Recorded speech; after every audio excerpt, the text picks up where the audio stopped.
Hey there, Rachel. How are you? How am I? I am doing as well as you, but how are you doing? You better be doing pretty good. If you say bad, then I'm doing bad. Well, now I'm feeling manipulated. Do you feel gaslit? Do you perhaps feel gatekeeped? Or kept? And do you feel girl-bossed? Hey, who in Babylon 5 was the gatekeep, gaslight, girl boss? Later. Lita. Not Julie Masanti? She was I miss her. I wish she came back. She was definitely the girl boss. She did gatekeep and gaslight, but in all seriousness, all of the silliness aside, how are you doing? Okay. What was that? You're just doing okay. Yeah. On a scale of yum or yum, how are you doing? Yum. What? Why? Why is Rachel feeling yum? Could it be that we're nearing the end of a big journey we've been on? This has been years in the making. Yeah. Really over a decade. Because we're rewatching and revisiting and reviewing Babylon 5. And it's been a little bit over a decade since I watched it for the first time. So we've been doing the podcast for obviously less time than that. You'd hope. But the seeds were planted way back then. The Bible of our relationship, the story Bible, included obviously when we first met. And then quickly after, we began to date. And then quickly after that, Babylon 5. And now here we are, over a decade later, doing it for the podcast. Babylon 5, that is. Not the rest of it, just Babylon 5. If you gain anything else from our discussions of Babylon 5, great. But mainly we're here to talk about some science fiction television. And we're revisiting it, as you said, Rachel. And how do you feel now that we've been in the B5 land for, a couple of years now? Satisfied. Just satisfied? Yep. Does it vex you that we have to watch it week to week? Often. Often. But what episode are we watching today on YumYumPodcast? Do you know? The Fall of Centauri Prime. Do you know what episode number that is, if you had to guess? 18? 18! Winner, winner, chicken dinner. Whoop, whoop, whoop, whoop, whoop, whoop. And whoop, whoop, what do we whoop. do when it comes to reading out stuff in relation to the story of an episode? Well, dear listener. Yumlings. No. I'm not. No. She's revoking your yumling status. No. I'm gatekeeping the title of Yumlings. And I'll girl boss it for you. Anyway, I can't. We read the DVD descriptions that are from the stupid DVDs because my husband loves physical media. My wife also loves physical media. She owns 6 Feet Under. Every season of it is on DVD in our house. Well, right next to Chuck. Chuck. You remember that show? I didn't have the ability to download them or stream them. Exactly, and nor did I with Babylon 5, and that's why I have the DVDs, and it says as such about the Fall of Centauri Prime, episode 18, kept by a keeper, the sinister... You borrowed them off your parents. Yeah, because... And then you bought your own because you wanted a hard copy. Yeah. You could have downloaded. And guess what? I'm going to get the Blu-rays. You wanted it. I'm going to get the Blu-rays. I'm going to get the Blu-rays as well. But I bet you the Blu-rays don't have a description like this. Kept by a keeper. The sinister symbiotic drug organism called a keeper now inhabits Londo Mollari as he begins his rule over the shattered Centauri populace. Delenn and Linnea remain helpless aboard their disabled ship. Oh, that is indeed the description. And although there was a little bit of whimsy there with the whole kept by a keeper stuff, I thought that was very well done. There was no meanwhiles. It was A and B storyline. There was not an excessive amount of commas. Not too many commas for the taste buds. And for our taste buds here on Yum Yum Podcast, we like to find out what was particularly yum yum and what does yum yum mean? What is all of this hubbub about yum yum, Rachel? For those who are tuning in for the first time, maybe they are looking for a new podcast for Babylon 5 and the Fall of Centauri Prime is a big one, so they want to hear our thoughts on it to gauge things. But they know Yumlings, yum yum energy. What's all of this about? All of this started with torturing me. I think that's where I want to begin this story, this episode, because you make us do it every single time. And that's also become torturous in its own way. So thank you. Thank you for that. No problem. Yum Yum is a line that was written into a script and performed by an actor on camera, went through the editing process. Other actors were there. And made it to air. And it was part of an episode of Star Trek Discovery. The moment was completely absurd. Bananas, in fact. And it tortured us in the moment. Bananas? Sure. Minions are here too. And might as well be written, bananas. Rachel, give her the crown. Give her the crown of wisdom, of hijinks, of puns, of fun.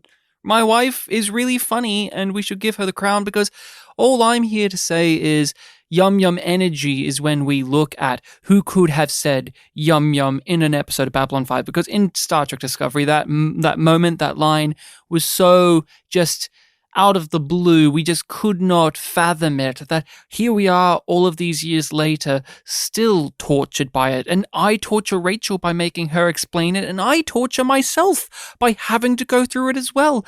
But what is the Yum Yum energy of the Fall of Centauri Prime? Who had it? Who could have said it? Okay. It's sad that two of our very typical YYE candidates are not serving up YYE. They're delivering other goods, but not YYE. Those two being Verini and Jakar. They were going to say Londo. Londo and Jakar, but yes, Verini and Jakar are in a very serious place. Londo's not in his YYE era. No, he's in his... Nope. That ship has sailed. And he's even less YYE now that all he gets to wear is white. No more purple. In purple, he was stunning, but in white, he's very serious and ornate. Yep. So those two characters, they're not in the game. They're not in the game. I am going to go with what I think is a fairly obvious pick because they're a little bit wacky. They're a little bit twisted. Yeah. But damaged, per se, perhaps. Domineering was the word that I was trying to think of. And that is the Drock. Of course it's the Drock. It's Wayne Alexander. He's back. And he's doing a silly voice. A lovely silly voice. A very raspy voice. I also would say he says yum yum. And just to offer up a bit of variety here on the podcast, I would suggest Zach Allen, because he comes in at the end filled with it. He's just, hey guys, I missed out He's on so the fucking happy plot to of the be episode. here. Yeah, I'm just a He's like, guy. I just want to help. Yeah, I could do anything. Yum, yum, I just had a pizza. And that is why I have to give him at least a moment in the sun of YYE.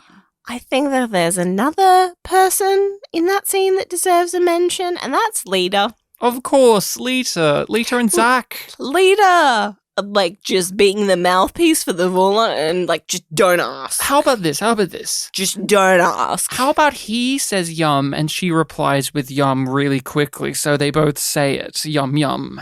That would be cute and telepathic and weird, and then Zach would be like, I don't know what happened there, Captain. I prefer if one of them says yum and the other one says yum yum. Don't ask. I don't know where that came from any more than you do. I just know it. I've always loved this episode. Of course I have. This is a magnificent episode. It's one of the best. It's one of the greats of season 5. It's one of the greats of the show. It's all about reaping what one has sown before, and it's absolutely heartbreaking. I remember my history with this one so specifically, which is this was back in the day. My parents were getting their desktop computer fixed because it was dying, because it was really old. And we had our computer repairman, Pete, who lived around the corner, and he drove a hippie van, and he was a hippie. And he was fixing our computer, and it was taking a while, and our computer was in the lounge room as well. And we were just sitting there and we're like, oh, we'll watch some B5. And it was this big emotional episode, and Pete in the background was like, oh, you're up to this one. And he was just giving some minor running commentary, which I found aggravating beyond words at the time. But now that I run my own podcast in which I give running commentary on things, I get it. Am I Pete? I cannot say. I've not seen him in a while. I don't even know if he lives around the corner still. I think he does. But I will say it's a little different. Like, you invited Pete into your home for a job, fix the computer. Mm-hmm. People who are listening to this, hopefully, it's not a torturous situation, and you are electing to listen to us babble on about Babylon 5. Actually, what's happening is there's someone getting their computer fixed by Pete, and he's playing this on the speakers very loudly as a poor person is trying to watch Babylon 5. In fact, they're trying to watch the Fall of Centauri Prime. In fact, it's me back then, and I didn't recognize my own voice in the future. I thought it was Pete talking. Oh my god, we're stuck in some chaotic time loop. Oh no, it's an actual nightmare. Help me. I can't get out. I've done nothing wrong. Fuck. Rachel, the Fall of Centauri Prime, Season 5, Episode 18. Let us know what you think about this one, your opinion on it, and what has been your history with it. It's one of those episodes where it, like we were sort of touching on last episode, I have never really watched this episode on its own. I've always done it as part of a string of episodes that we've watched. A binge, some might say. So it feels really odd to just have to sit with it, because it's an episode that makes me uncomfortable. Like, you were getting annoyed with me because I was just doing all of these other things while we were watching it, because I didn't want to see this happen to Londo again. I didn't want to see it. I didn't want to see the linear stuff either. It's just, like, it is a testament to how much I love Babylon 5, to the fact that I feel like I have to bear witness to these events. It's not like, oh my god, this is the best television ever, like, oh damn, this is a great episode of B5, or great episode of television, period, which it is. It objectively is. I don't think there's any arguing that. but the fact that I don't want to see these characters that are like people to me. They're people. These people that I care about suffer. I just can't sit still and watch it because I'm like, no, I don't want it to happen. If I don't sit down and watch it, then it's not really happening. Then it's fine. It's fine. No, if I look over here, it won't happen. And even the linear element of the episode is devastating to watch because it is really fucking uncomfortable. And it's even worse because apparently, and I don't know if you have gone through this, but we've had discussions with other people who've gone through B5. We've listened to podcasts of people going through B5.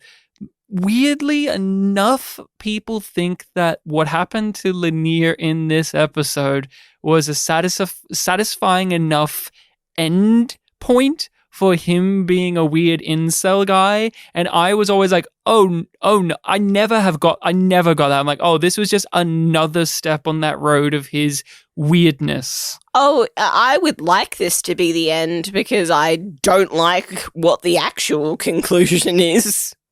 Can't wait to get there, baby. Just can't wait to get there. Rip off that Band-Aid. I think I might just grab the remote and fast forward through that bit. No, you're going to chew through it. But no! Lanier is stuck on the White Star with Delenn. Mm-hmm. They're slowly going away from the beacon. They're losing their life support. They're running out of fuel. They're running out of energy.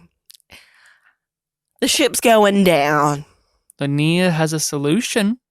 What's his solution? Fire their guns. It'll make them drift further off the beacon, but it'll make them easier to be seen in hyperspace if somebody is looking for them. And there's plenty of people looking, and the Centauri are the ones that find them. Which they're worried about because they could alert the Centauri to finish the job. They don't know that the war's over.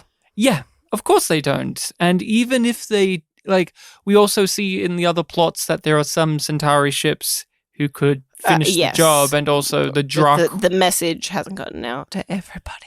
Yeah. Okay, that's the linear stuff done. Moving on. No, of course, there's more to it, Rachel. Although 90% of it is Bill Mumy acting his heart out, fiddling with wires. Yeah. And also explaining how a White Star works to Delenn, which I always find a bit odd. Like, when he's like, we're in danger now because it's beeping. And when there's it a reaches, fire behind us. When it reaches this constant level, then we're in serious trouble. They get saved. It's just like, did you know that the lights turn red? Uh-oh. Because it's bad. There's a fire on the bridge that no one's taking care of, but... Well, no, they can't. Delenn can move around. Delenn could. Put out that fire, there's smoke. Where there's smoke, there's danger.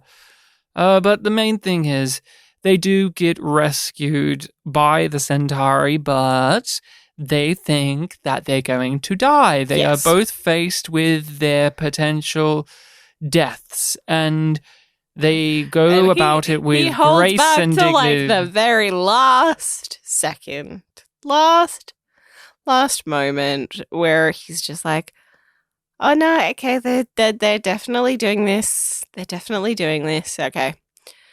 I don't want to die having not said it, so I guess I'm just gonna go for it. There is no, it's almost like it's painful for him to say to her, but he doesn't want to go into the afterlife not having with opened his burden. heart. Mm-hmm. Would you? Would you? We should on Lanier for what he's going through, but if you were in a similar situation, would there be a breaking point for you to admit the feelings within to that person? Yeah. But I would hope that there's a certain point before this where I walk away from that person, no matter how much they mean to me, because they also want my happiness if they care about me the way that Dylan cares about Linnea. So what you want is Linnea season 5. Because that's what happened. Like, he walked away. He said, I'm gone. I'm going to look after myself, even if you need me. But Dylan and the plots needed him to come back. No, but, like, he it's like he left town, but he kept her number. Mm-hmm. Because he's still working for her. She's the head of the Rangers. Yeah. Like, if he went back and got into, like, Mbryo politics or became a trainer or a worker caste or something, or an ambassador to Earth. Yeah, he didn't remove himself from her sphere. Would that fix anything, though, still? Like, here's something that I want to examine a little bit more of. That's for me. That's for me. Like, I totally get why Linnea does it the way that he does. Mm-hmm. Because, and we've been over how Marcus was a big influence on him, obviously. Oh, boy, was he an influence. And, yeah. It's, okay, here's something I want to just say. So, obviously, what we've danced around is Linnea and Dylan think they're about to die, and he says that he loves her, and she says that she knows, which we know that she knows already, and so does he. Like, it's obvious. It just hasn't been said as explicitly. But she says, I know. Yeah, because she thought she was going to die, too. Yeah, she admits that she knows. But she's not gonna lie. She's not gonna lie and say, I love you. Oh, no. And then it's not gonna she be like, will lie to save face afterwards. Yeah. Which is she classic. Will not die lying, but she will save face. Yes. At times of great stress, one can say things one did not intend to say, would never have said under other circumstances. I don't think anyone should be held to that or asked to explain or... Well, it's neither here nor there, as the humans say.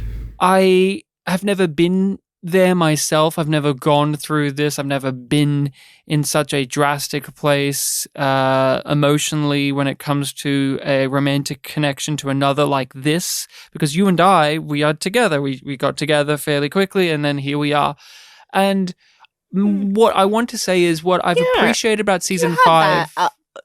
A taste of that with your ex-girlfriend. Sure, I've had an ex-girlfriend. I mean, what I was going to say is I've had a taste of the weird things that attractions can do via you. Like, before we properly committed to a relationship, you acted a little bit possessive and weird and so on and so forth. And what I really have come to appreciate about season 5's portrayal of Linnea is just this sensation of hopelessness to it all, because he keeps trying to do things good for himself, but he knows what he should do, and he moves towards that, but he doesn't do it the whole way. He doesn't fulfill it. And I would also say that he's going through motions, but he doesn't actually know what he needs to do. Because do you? Like, if you're in his situation and you as an individual, like, that shakes up a lot of your emotions. And as we know, like, when you're in a very emotional place, you don't have the greatest rational thinking in the world. And he doesn't have a friend that can guide him through it. Because his friend is the person. His friend is the person. He's not going to veer for this. And he's not going to Sheridan. No. And Marcus is dead. Yeah, But I will say that there's also another aspect that I want to bring up, which is the fact that in these situations, the advice is often pretend that you're talking to a friend. Mm. And what would you say to them? And it's just like, Mbryo culture doesn't have that kind of setup. Not for Linnea, at least. And no. It's like, prey on it. And it's just like, well, that's probably what he did. I've got to be honest, too. Maybe just speaking for myself or speaking as a guy, but if I was in his place, I would just keep my fucking mouth shut and repress that shit so hard. I would not do what Linnea did. I would not admit that shit because it would be bad. Because he knows, as do we, that it can never be. So the point of saying I love you would only bring like pain, but the thing is that feeds on itself. Like, it keeps going on itself. Like, the fact that he isn't expressing anything aloud is what's eating him up inside. You know what? I think if it similarly to a sort of like a phrase that's used about cheating, right? Often cheaters tell their partner because they feel guilty and they want the relief, not because they think that the partner deserves to know or should know. It's about them. And I think that sort of applies here as well. Like, it's very obviously Linnea doing this for himself. Yeah, because it's agonizing. He's trying to be patient. He's trying to be a good guy. Here he is saving their bacon yet again, and there's just going to be the reward of more of these feelings that cannot be reciprocated. And he expresses them, and she says she knows, and then afterwards she blatantly lies and saves face, and it's very Minbari. It's also, let's not even say just very Minbari, it's very true to life. Yeah. As someone, both of us, I think, have had experiences of people expressing certain attractions or feelings that were not, felt on the other side. You have to be put in a place where you acknowledge it, but also try to downplay it. Yeah, it's not a comfortable spot for either person in those conversations. No, it is. And that's the beauty of Babylon 5, right? We have this grand space opera. Here in the A plot, we see Londo fucking eat dirt, and his whole entire group are humbled and brought down to their knees. Sheridan's having to diplomat his way through stuff and try and appease people who will not be appeased, and they're bloodthirsty. Cut to Delenn and Linnea, and on the surface it's a plot about survival, but really it is a conversation that you see in real life that you would rather not experience ever. And here we are experiencing it. I've been Delenn. I've had to say to someone that, like, oh, I've heard that, and then say acknowledge it, but also be like, no, I'm not really. It's just awful. And when I watched this when I was younger, before I had ever gotten into romantic entanglements and stuff, I thought, like, Delenn was shitty. That's what I thought. I was like, what a shitty thing to do. Like, she is halting any progress there because they need to work it out. Mm-hmm. Clearly. Oh, yeah. People saying, need to work. I know. Yes. Yeah. Fully on board with that. Going backtracking and being like, I didn't hear you. You explained to me what the noises were, and they were just so loud when it finally happened. And then what does she do after saying those excuses? She says, but whatever it is, I felt very flattered. All I know is that, for that moment. And that's what I do think still remains is pretty shitty of Delenn. Yeah, like she's saying, oh, I didn't hear what you said, but I did, and I I'm still appreciate gonna acknowledge it. the affection of it. I'll take the affection of it, but I'm not going to take anything else. No. We're not going to do anything more. No. It's something that needs to be dealt with, and she knows that. She said that. And yet, she doesn't deal with it. That specific ending of it is emotional blue balling there. It is not like a cruel thing of her to do, and she's not trying to do it in any like pathological way or malicious way. It's just, what do you do? Like, what do you say? And Delane's just trying to be very nice, and she maybe goes a step too far with it in that moment, but I want to pull my hair out watching this stuff, because another thing to be said about it is really well acted from both of them. Abso-fucking-lutely. Bill Mumy hates what happens to Lanier in this whole entire little stretch of the story. I agree. I also have a similar opinion to him, but he is acting his heart out. I don't see the animosity or the resentment for it in him. He's playing it as truthfully to the moment as humanly possible, even though he doesn't really agree with where Lanier's story has been going. To me, it really comes across as Lanier loves her enough to know that she is doing it from a place of love. It's just not the love that he wants. And he's also coming from a place of that very masculine, I've got to bottle up my feelings, repress it, just push it down, just nothing. I said nothing important. I can't talk anymore. I did my big open my heart up, and it was a mistake. I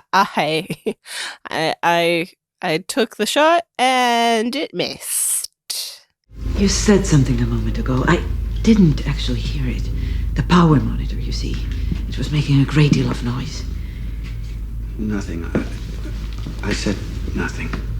There are shots being taken at Centauri Prime that are not missing. They are because they're devastating. The planetary defense grid's been turned off, and the ships have been sent away on a little errand, and they get fucked real good. They are attacking real good. They are attacking the city first. Yes, the capital, and then spreading it out, spreading the love, killing tens of thousands of people. And Sheridan does eventually arrive, and he has to talk to Robin Sachs, the non-captain, who's just like, ha ha, we got you over a barrel. Either you can join us or you can get fucked.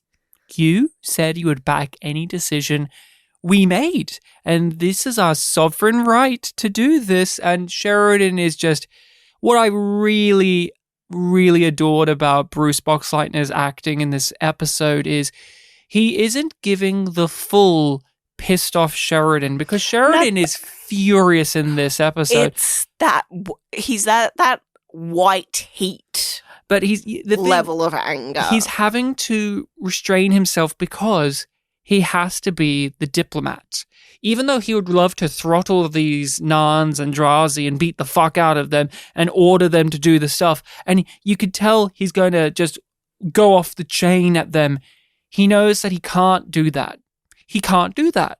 He needs to disarm them. He needs to talk them down. He needs to find the peaceful solution, because lives are at stake. That's more important than his personal stuff. And that's at play with, like, Delenn is missing in hyperspace, and there's moments where it's like, hey, we could go over and try and find her. This will sort itself out. And he has to make that call that we've seen him do as a leader throughout the series, which is he's a big enough man to put his own things to the side for the greater good. As much as shit as we give Sheridan in terms of like him being the president, him being a diplomat, him being a leader, he's very great at that. Yeah. I do get the feeling that in some of those moments, like I think it's just me reading into it, into the performance of him being like, what would Delenn want? What would Delenn tell me to do? Oh, of course. And I think it's also him taking the words of his father as well. We know him to be a man of wisdom that's been bestowed upon him. Fight. Yes, never start it, but finish it. And this is a moment where he can't start it, but he doesn't know how to finish it because he is told by the Narn, you're welcome to join us. If you don't, the Centauri are going to come here and they're going to strike at you and everyone here because they don't care about explanations. They don't care about if it was warranted or legislated or if it was granted this and granted that. They're going to see the destruction. They're going to see you and they're going to punch your lights out. So why not just join in and we are a unified front here. And if you try and attack us, we'll attack you back, bitch. And we have you outnumbered right now. So don't you try. Lose for you, Sheridan. And like with Sheridan during the entire season as president, he's a fish out of water. He's left just floundering there for most of the episode. He's there with his dick in his hand. He doesn't know what to do. He's inept. He is made inert in this moment. He has all of these feelings. He has all of these tactics and ploys and opportunities to strike, and he can't. And that's been him throughout the season as well as like Sheridan the president. He's got all of these wonderful attributes to him that have been made not applicable to situations, and we've had to see him try and overcome that. And obviously during the course of this particular story, he manages to get the whole entire thing settled down, but not because of himself, but because of just happenstance, because of what is going on Centauri Prime, what is going on with the Drakh. Like, what Sheridan is trying to achieve here, in the end, is only done because of a sinister grand plan that he is not aware of. Not privy to. Which brings us to a discussion point. I really want to know this. This is something that's always bugged me. We know about the Shadow Allies taking over Centauri Prime and manipulating their way and doing all of this stuff because Sheridan knows it. Yes. He went to the future. Uh-huh. He saw all of this happen. Yeah. Yeah. But they don't lean on that at all? Really? Like, they just... He never acknowledges it. Oh, yeah. And here's the justification. It's just, it's baffling. It is confusing. The biggest defense you can give it is Sheridan thinks he avoided that future because he went to Zahadum, because that was his logic. But even in Zahadum, the episode, he said that excuse was bullshit. Yeah. Even he knew it was a piece of shit that he was giving. Maybe he also doesn't want to deal with them being like, well, then why the fuck didn't you tell us this? And then... If you knew these bits, like, what the fuck were you doing holding this back? That's the confusing part. He knows so much stuff, and we are never, and I've seen this defense too, well, time is trippy and his memory is scrambled. No, it isn't. We see throughout the series after that, he has vivid recall ability of these things, but also not. It's never clear enough. What's convenient. It's what convenient. It's so confusing when in a few episodes' time or an episode or two time, he is confused and shocked to find out that Delenn can get pregnant. What do you mean? You know you have a kid with her. Yeah. Called David. You know this. Uh-huh. There's no reason for you to go, nah, we adopted a kid. Like, what I hate about this is it is so clear that because of the Drakh taking over. And it's not as if it's a surprise that the Shadow Allies exist and they're on Centauri, like they're doing all this stuff. There's so many things. That was a question that has been asked before. They know it. They know the Shadow Allies are doing things out there. Delen's fought them before. She's fought the Drakh before.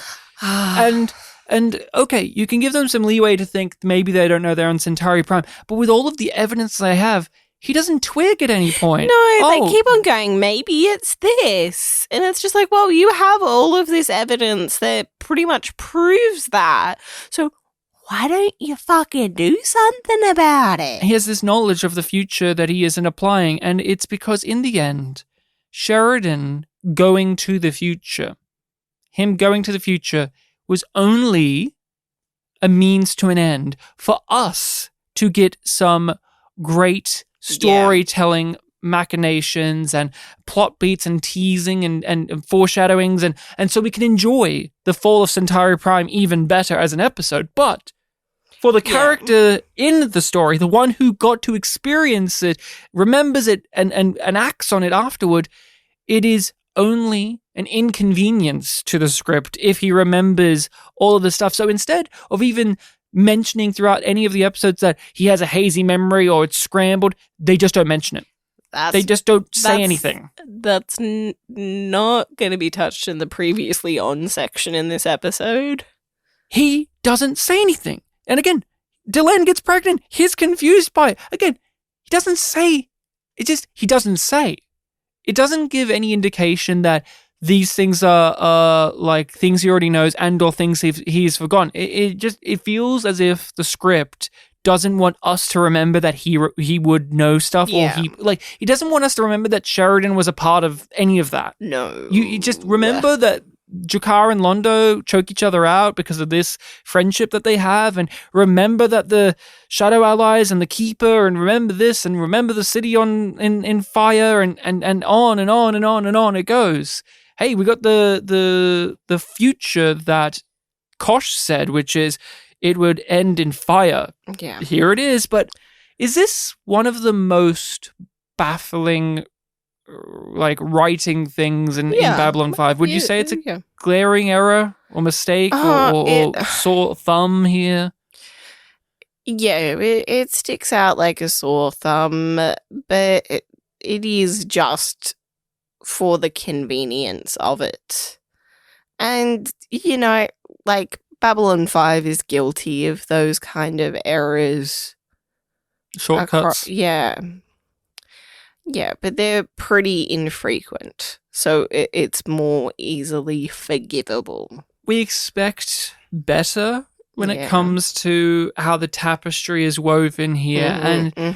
It's not just us. I think most people who are fans of the series scratch their head and we have to come up with a series of excuses or headcanon and so on and so forth to make this digestible. And the thing is, Babylon 5, for the majority of the time, doesn't force the audience to do that to appreciate the story. And that's why it's annoying. And here's the thing too. Most of the time, my excuse for it, as is yours, is Sheridan's too dumb. That's why he's too dumb. You could give him knowledge of the future and he'll be too dumb to do anything with it. That's how I have justified it myself, because Sheridan is a dumb guy. Like he can be brilliant, he can be very clever, but he's also not the smartest guy.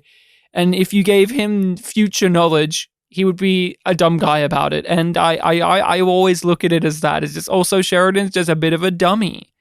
Yeah, we've made it clear that Sheridan has no reason to be ignorant, but in contrast to that, we have Londo, who has been held in the dark, and he is no longer ignorant of the truth of what's going on Centauri Prime and what's been going on with the Regent. Who are they? Who are these people you're talking about? Them! Yes, Londo is now made aware of the Drakh and everything happening on Centauri Prime, and that it's his fault. This is Londo's fault. Everything's his fault. And how would you describe what has gone on? What has been the Druck's overall trajectory and plan here? They want to be the force behind the destruction of Centauri Prime, the Centauri as a people, and Londo specifically, because they were meant to help the shadows. And because of Londo, they didn't. The shadows left, and the shadows were killed here because of Londo specifically. Mm-hmm.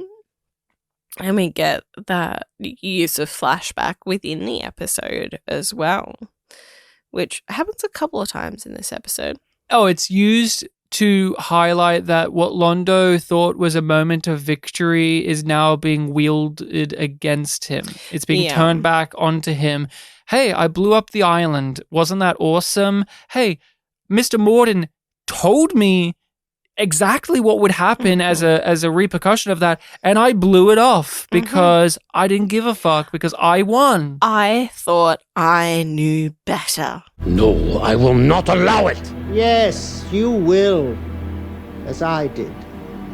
You see, Londo, they learn quickly.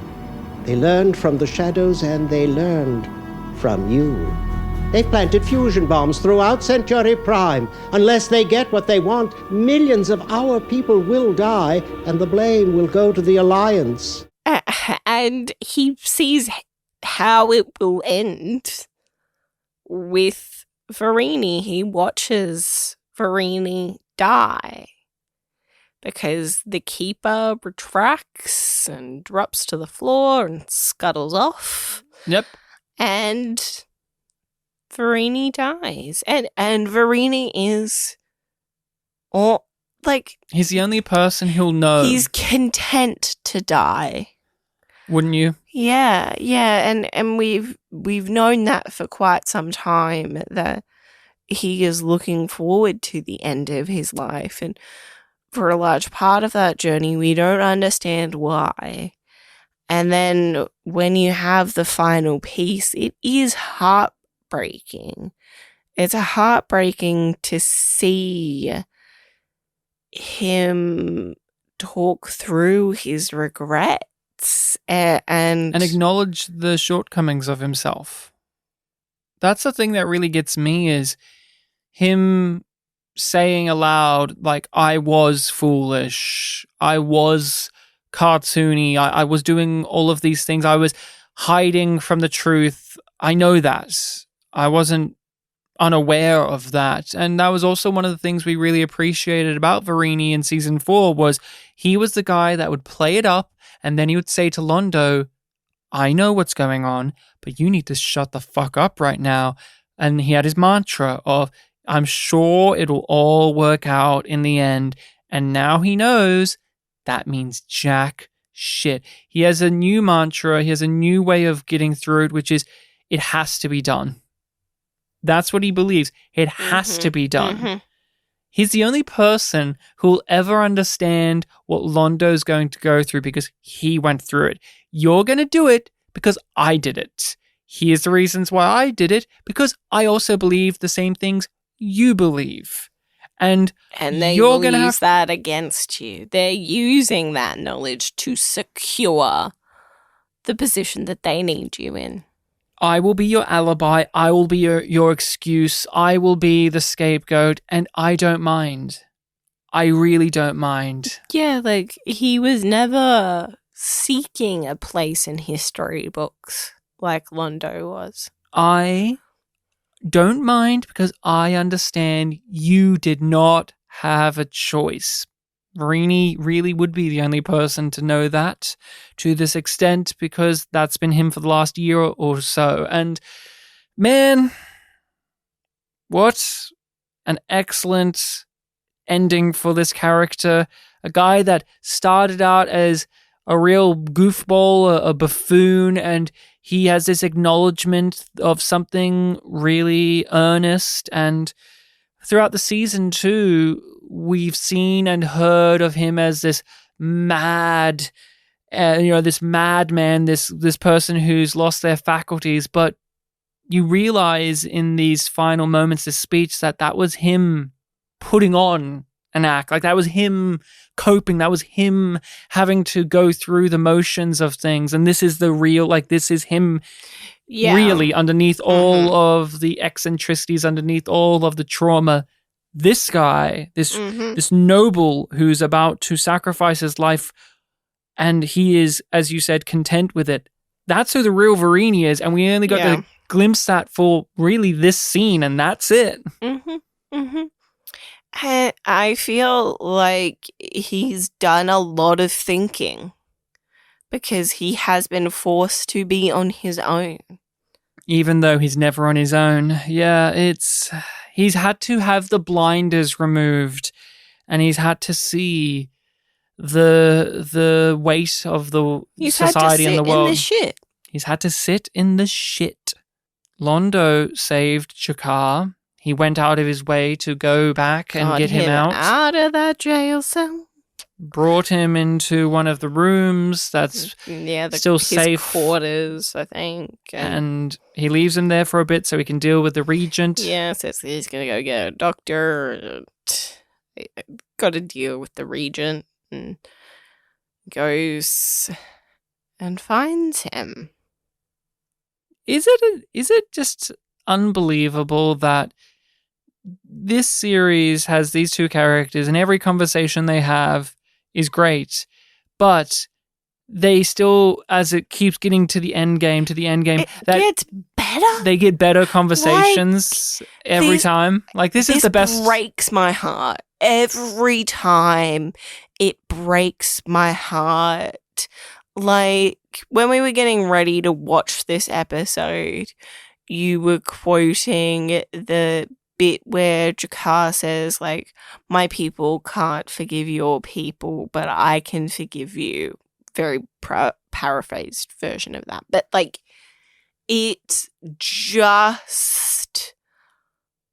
it's so heartwarming and heartbreaking because it's just like they've both come so far, and yet this is the end of the path, and so much more bad is going to happen to them. This is their last moment where they can forgive, where they can acknowledge, where they can express themselves. This is the last conversation that these two characters have in the show, really. They still have some exchanges later, but this is the last scene. Capital S scene between the two.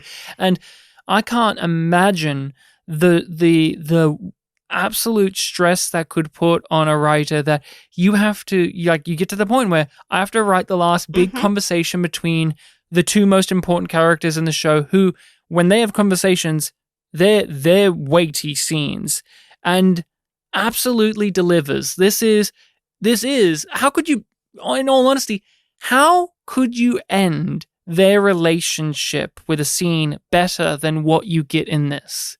I don't think you can improve. Like, there's no other way you could, like, improve this. This is because they say everything you want to hear. Even, like, the business of the scene and them piecing together things and the embracing angle of the portrait behind him and the debris. Yeah, and the camera itself. Yeah, because Londo's saying things openly because he won't be able to say them. Obviously, there's still stuff he can't tell G'Kar about the horrors of what's going on in Centauri Prime's royal court. He can't. He says, hey, you don't know everything, and pray that you never do, buddy. Pray that you never do. And they say that the position changes you. He's using code for that, but what... Yeah, he's trying to... He doesn't want to cross the line because... He doesn't want to endanger him.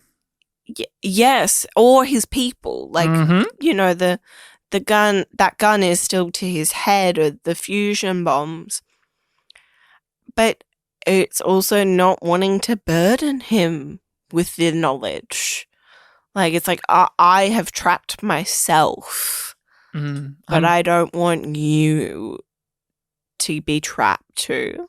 I don't want to lose you. He says that even in amongst all of this chaos, all of this destruction, I felt the need to come and say goodbye to you. Londo doesn't even know why that's so important, but he knows it's important and he has to act on that. And this is the equivalent of this scene is Skylar and Walter in Breaking Bad talking for the final time, in which finally all of the bullshit is off the table. I did it because I liked it. And it's like, finally you admit these things, and you have these two just admitting things, and it's really sad and beautiful. You have Londo saying the iconic statement about how funny it is when they first met.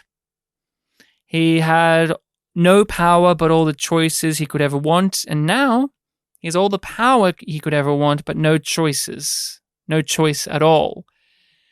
And that is, like, that's the line to use for what is Londo Mollari's arc in the show. Yes.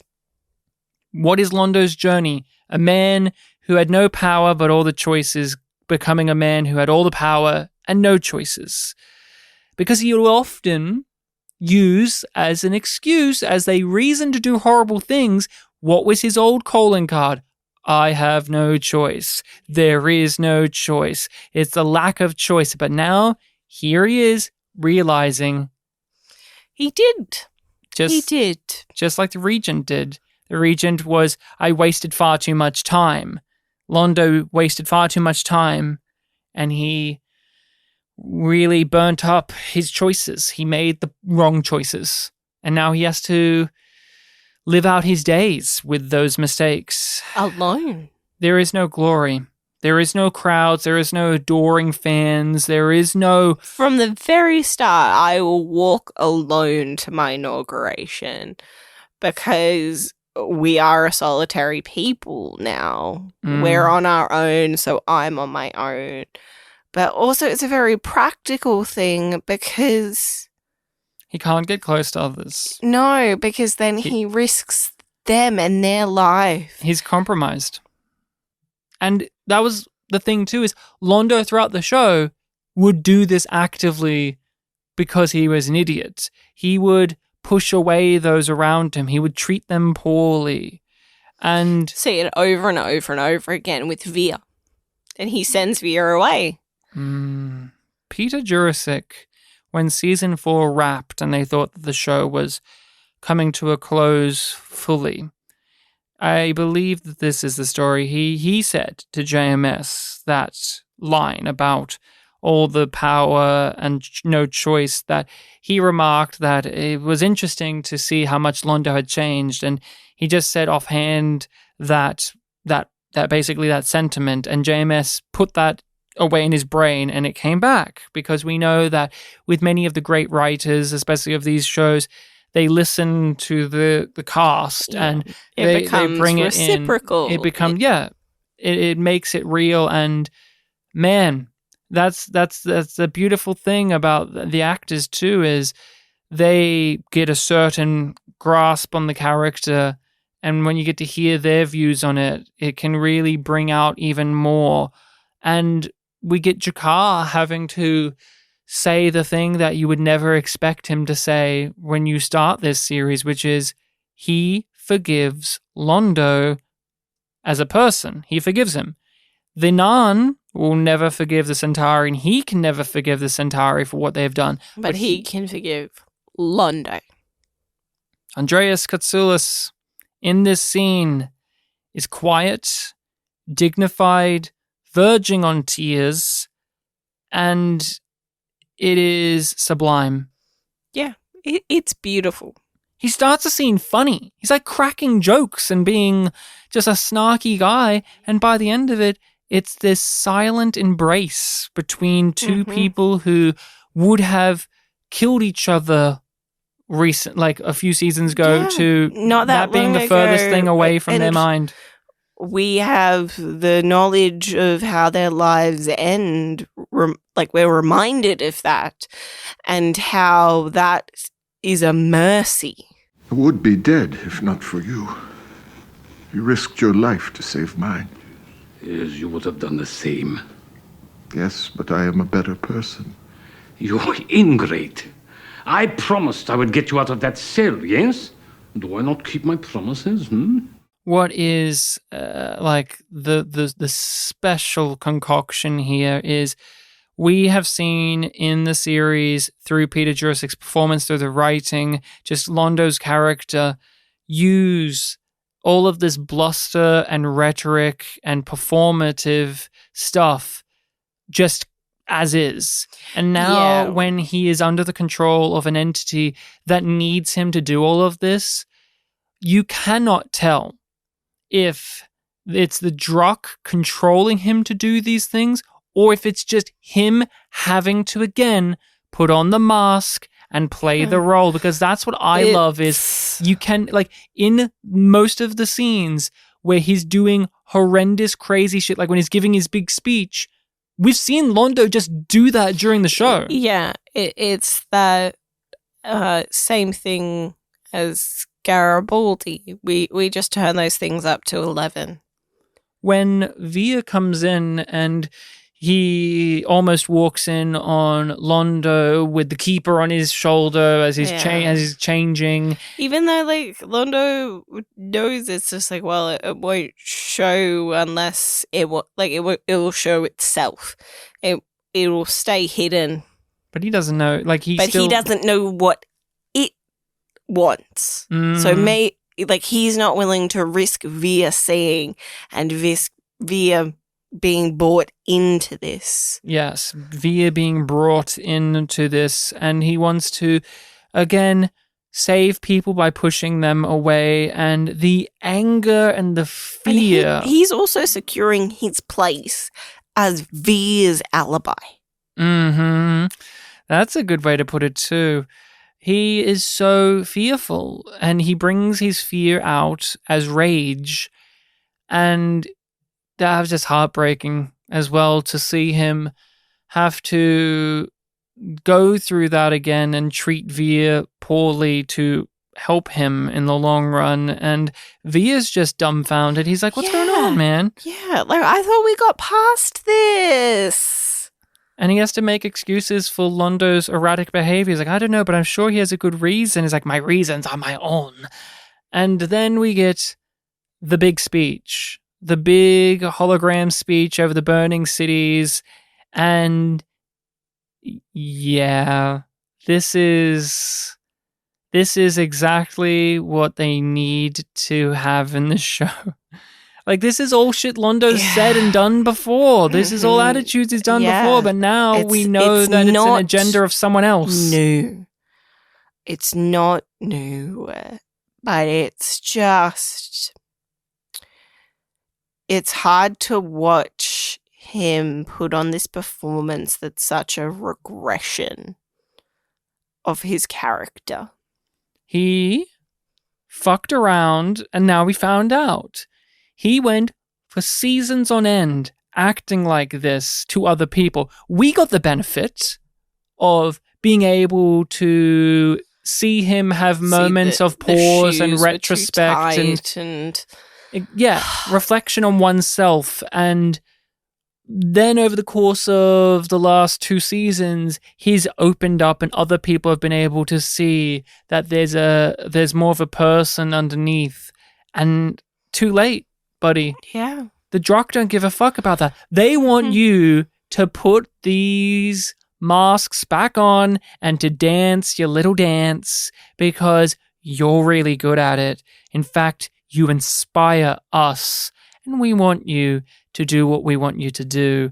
We want you to do what we want, and you're going to do it because you are afraid. You're a fearful man, and we just thrive on that. They're great. The Druck are awesome, and they win. Like, Londo's loss is their win, and it's just... We said this in the last episode I did, like, this is space opera. This is a space opera show, and this is one of the things you point to and go, now that there is a space opera. 5 seasons. Londo is this, like, Greek tragedy character, he's just gone through such a tremendous journey. And we get that brought into the forefront when he says goodbye to everyone and he has to treat them like shit. When he says goodbye, he can't be nice. He's very, like, mean-spirited to them. But Jakar and V are the ones that he's the most pleasant to, but even then, he just can't. And Delenn mentions it, that he's on this dark path. Like, she doesn't know where he's going right now, but hopefully one day you'll find your way out of it. Yeah. She always has hope. She always has hope, and she's been hopeful for Londo multiple times, even when everybody else is just like, I don't know if he can find his way out of it. It's been Delenn and Via that have been the people that have been like, no, I don't know, but I hope. Yeah, that's it. Because Delenn has given up on him and has been against him, but then she's been proven otherwise. And yeah, she's a person that's up for the redemption of others. Yes. And can see that in them, but she can't for him right now, and that's scary. And just, yeah, it's just... And it's just... It's... I keep on saying heartbreaking because it is to me. It is, and I'm apparently not able to access my words. Vocabulary very well. But it's an emotional experience. Yes.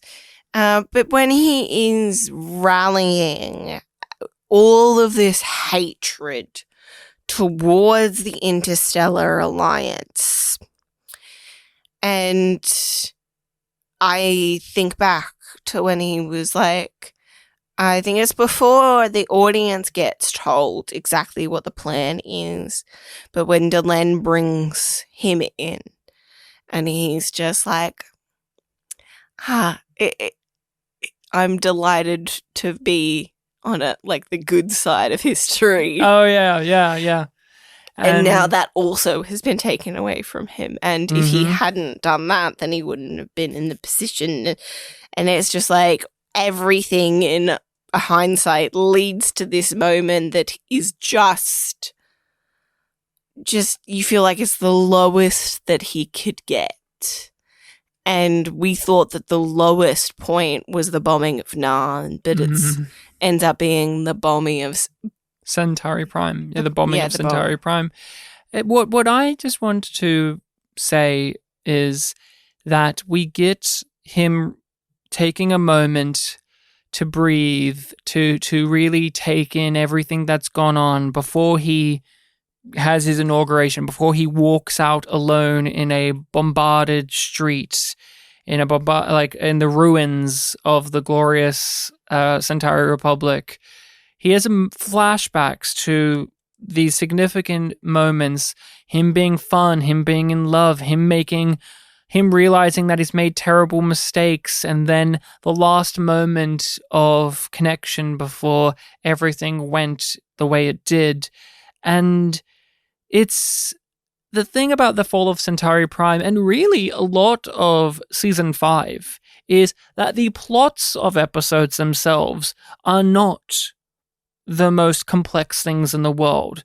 As, like, for example, with the linear stuff, as mentioned earlier, it is structurally simple. It is, will they die? Will they get lost in space?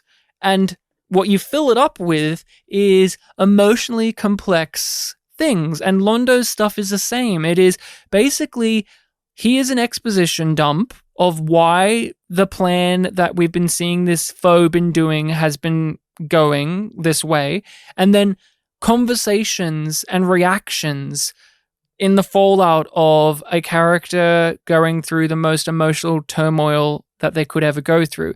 And when we cover Star Trek Discovery, we talk about how frustrating it can be that this series puts emotions over logic and story and theme, because it's false emotion, that they are not earning it. They haven't built up to it, and nor do they actually have anything to say about the emotions that they are tugging at. Rather, they just use them and say, that should be enough. Like, a character's crying right now. A character who's angry. Shouldn't that make you feel those things? Isn't the fact that we are pulling at your heartstrings, isn't that good enough?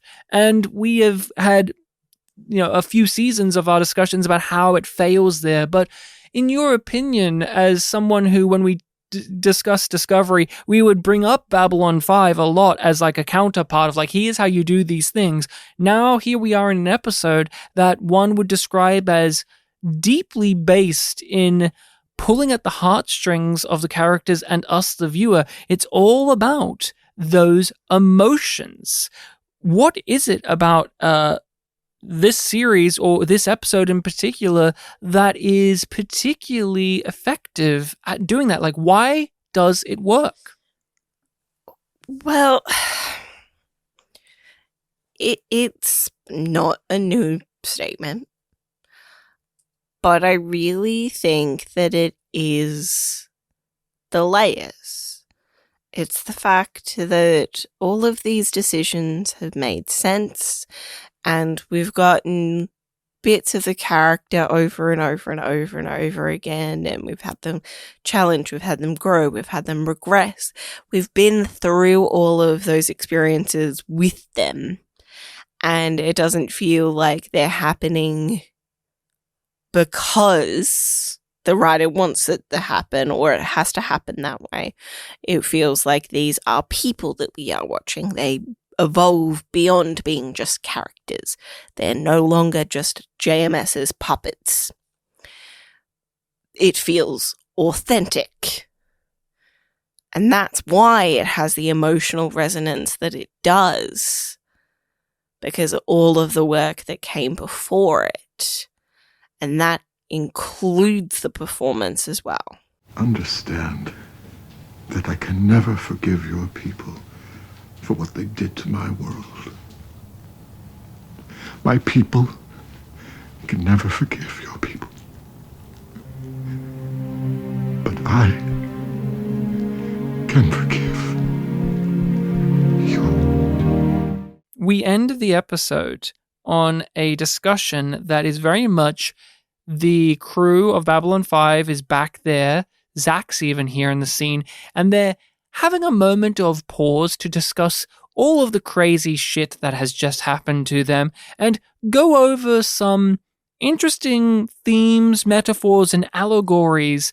This is one of the most direct social commentaries that the show has made in terms of like the contemporary of its era. Like, this feels like the most 1990s discussion point, which is they equate all of this to the fallout of the USSR and how there was all of these advancements in military technology now handed out to smaller nations, to different groups, to terrorists who did not know what to do with them, but they know they wanted to use these things.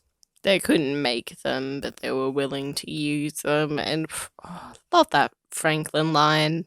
Didn't get it quite right, but I love it. What do you think about this conversation piece in the end about how they are not only talking about the idea of war brings about technology, but technology that perhaps people don't know how to use, but also what do you think about how this is one of the more overt moments of the series talking about the time it was made in? Yeah, it has that sort of classic thing of it starts in something that we know and then evolves beyond. Obviously, San Francisco as a city still exists.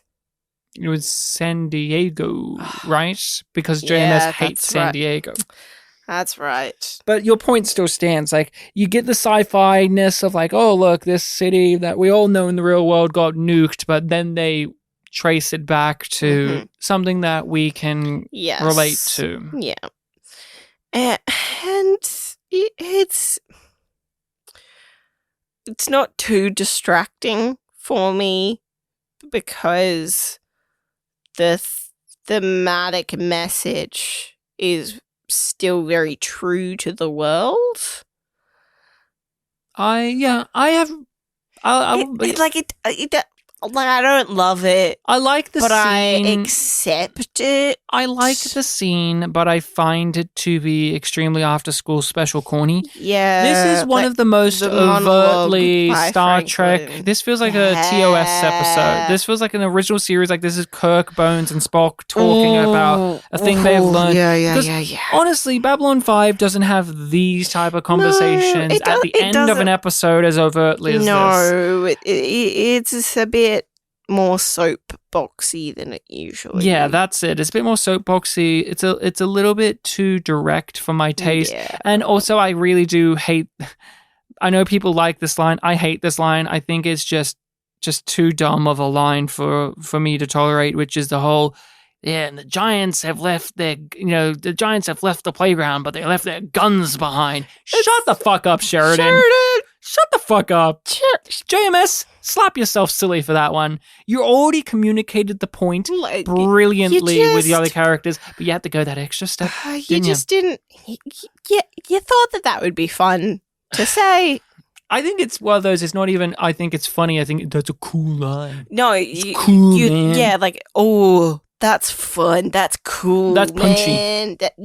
We got to do that one. And we end the episode on Londo sitting on the throne alone, and he's ruling a city of ash, basically. Mm-hmm. A world. A world, yes, but I'm using the city as just an example. Yeah, but yes, he is alone. He's what was all of this for? Nothing. Nothing but your own torment. Beautiful. What did we lose? We lost Londo. Yep. And what do we gain? The spotlight section. Where we get to talk about the region. Damien London is the man of discussion for our Spotlight. Spotlight. Who was not born in London. No, but Spotlight, what is Spotlight all about, Rachel? What is this section of the show? What do we do here? We address a specific performance that usually a guest star that is in this episode may have been in others. We tend to do a lot of these performers in their last appearance on Babylon 5, which is the case. Which is the case here. It's not always, but yeah, we talk about their performance, of course, anything we've seen them in, as well as pieces of trivia we may have picked up along the way.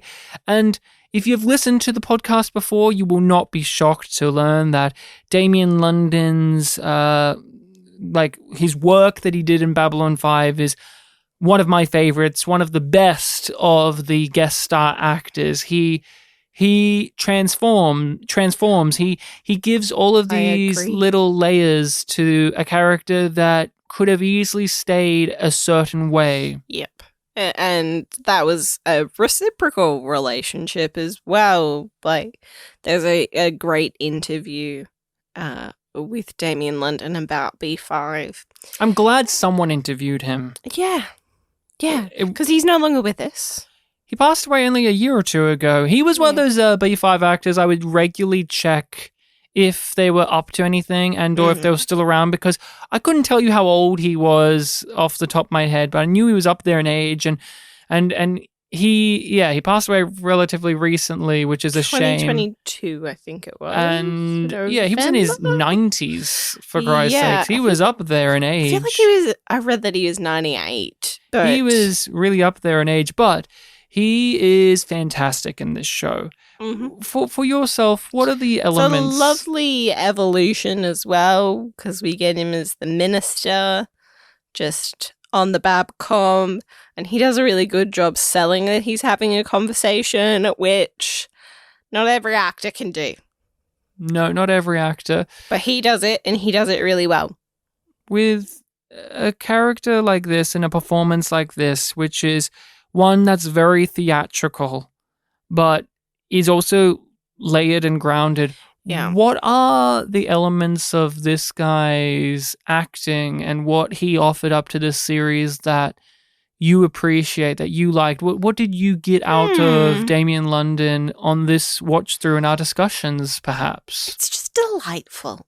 It's just delightful to have somebody that is so committed to embodying a character and really, living the value of no small parts. I am, again, agreeing with you. I always love these actors in shows, those people who fill out the scenes, those people who slowly get a little bit more, or you don't expect them to be as scene stealing as they are. When we do the spotlight, it's most of the time it's about celebrating these smaller performers. And with Damien London in particular with B5, I would say out of all of the actors we've ever done on B5, he's probably the one that this applies to the most, which is I am always thrilled to see clearly an actor get their time to shine, an actor who perhaps isn't always given the opportunity that they're given in this moment.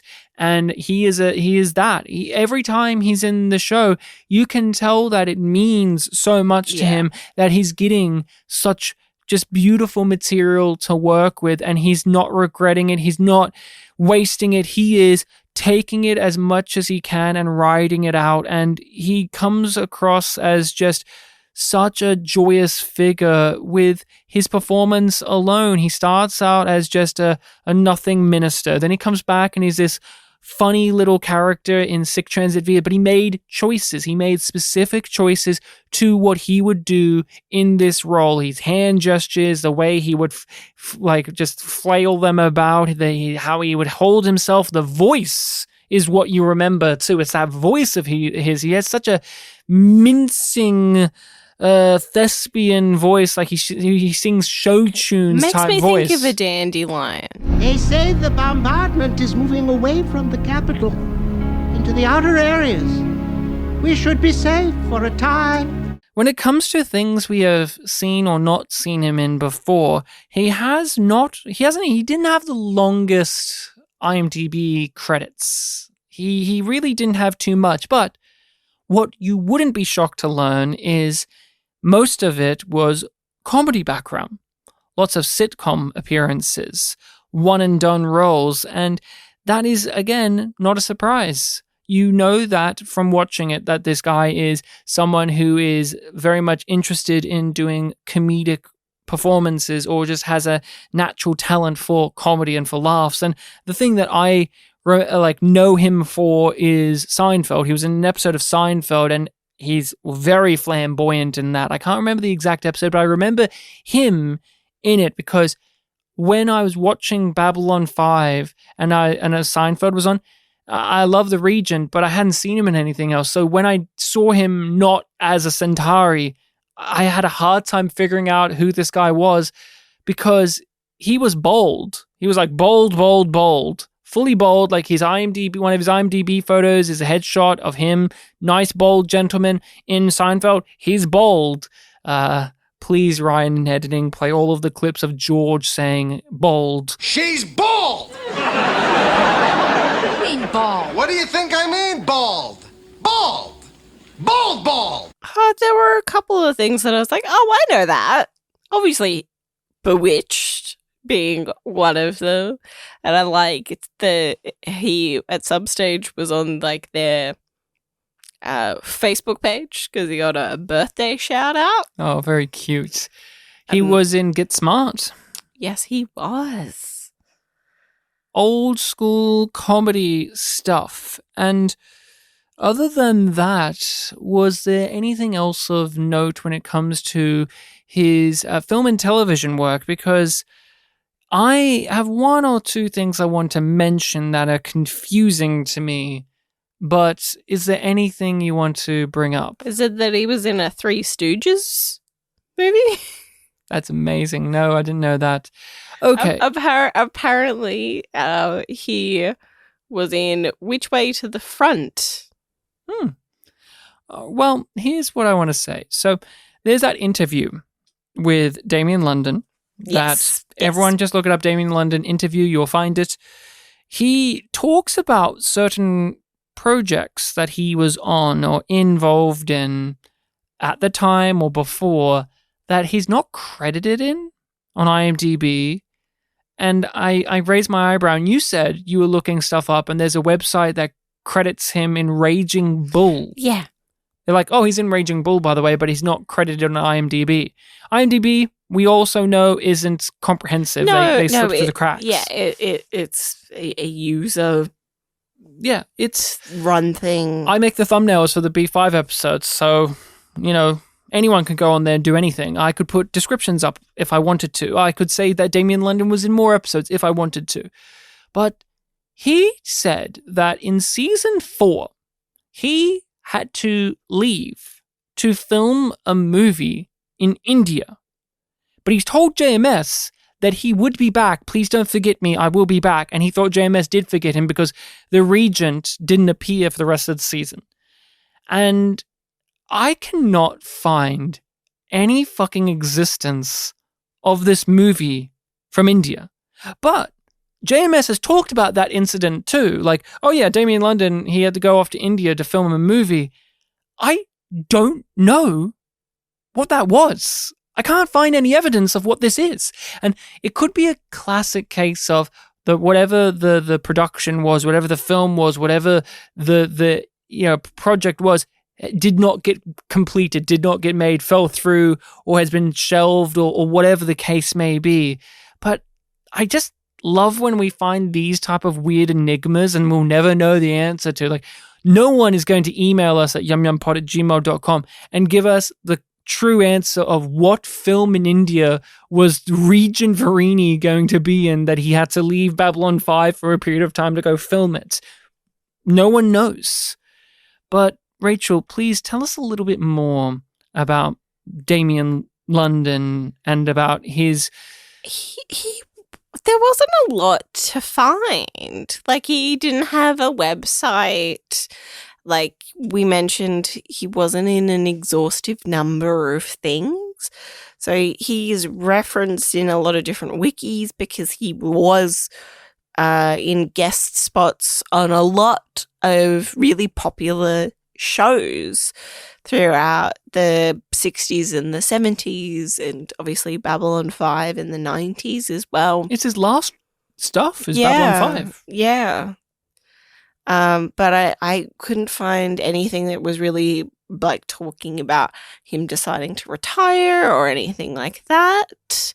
But I did find, like, it's confusing, but in a way that I understand as well, which is there's a hyper-specific shirt that has his name in it. So, like, when I was digging to try and find things, I found this shirt, and I will say it appears to have a broken image link, so I don't get to actually see what the design is.